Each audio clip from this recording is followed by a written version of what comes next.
Tickets, please. Lost.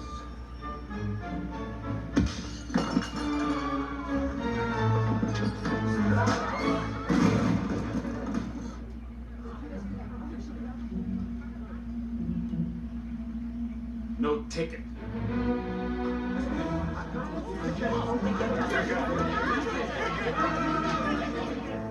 Well, I got my ticket to see Indiana Jones and the Dial of Destiny, so that won't happen to me. So I'm with the spoiler review for Indiana Jones and the Dial of Destiny. Well, I thought the beginning was pretty good, seeing a young Indiana Jones going after the Dial in World War II in I guess early 1940s. It looked like a sequel to Last Crusade and Indiana Jones 4 that could have taken place in the 90s if they made one in 1990 or 1991 after 89's Last Crusade movie. But I thought Indiana Jones and Dynasty overall was a good movie. Yeah, Phoebe Waller-Bridge's character, I forgot her character name, but yeah, she was kind of a jerk, but she didn't bother me too much. She said a few things that got on my nerves a little bit, but she didn't bother me until she saved Indiana Jones at the end of the movie, punched him out and took him home, went back in time.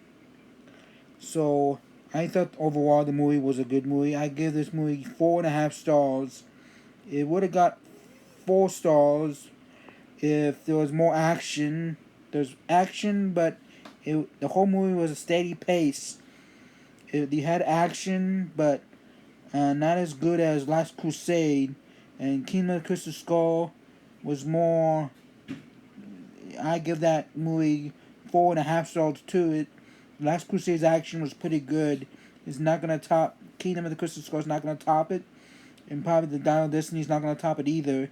Last Crusade was a good ending to the trilogy back then for the Indiana Jones franchise, and Kingdom of the Crystal Skull was just a good way to see Indy back, and Dial of Destiny was a good way to end Indy. So I thought Indiana Jones and Dial of Destiny was pretty good. Uh, not good, but it was alright. I'll get the steel book, 4K steel book, and the regular Blu-ray of Indiana Jones and the Dial of Destiny. Look for the box on YouTube coming soon. I'll get the steel book and the Blu-ray. So, and for the Shia LaBeouf's character, Mutt Williams, they killed him off. They said he enlisted. Harrison Indy said he enlisted, so I'm thinking he might have enlisted into the Vietnam War at the time when the war got bad in the 60s, and then he must have got killed, and then that's what happened with Indy and Marion. They split up after that. And him dying made the marriage bad, and then they split up. Um, and I didn't know there'd be time traveling in this with the Dial of Destiny made by the Greeks, and then went back in time with the time where he was making the dial. I forgot his name, but the man who made the dial in 14 BC in the Greek islands, I guess. Um, the Dial Destiny, the dial. He went back in time when he was making it, and he met up with Indy and, well, I guess Phoebe Waller's character. I forgot the character's name, but Indy's goddaughter in this movie. So I guess the